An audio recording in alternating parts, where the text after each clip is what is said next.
Dečki, sada ćemo raditi preskakivanje preko prepreka. Ovdje smo koristili stolice i vijač. Prvo ću ja pokazati, a onda ćete vi.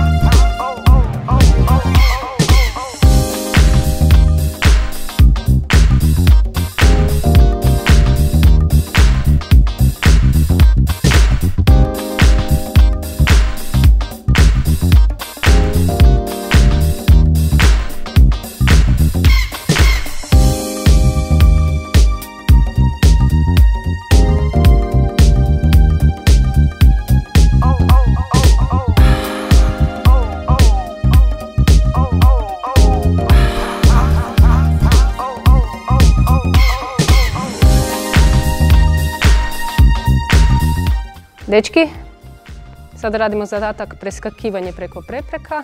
Ovdje koristimo sportske prepone.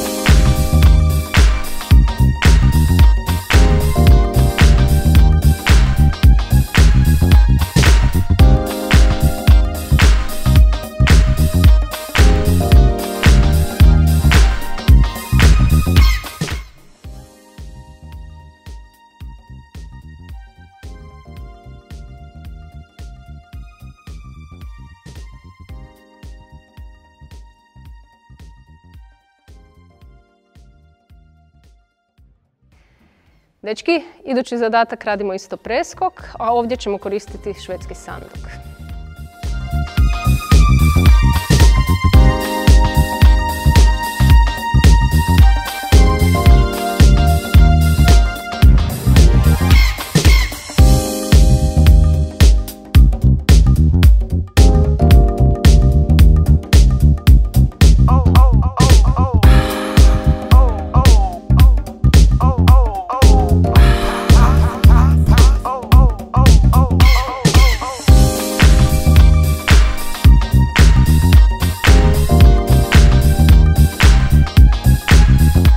Dečki, idući zadatak radimo preskakivanje sa nagaznim korakom na švedski sanduk.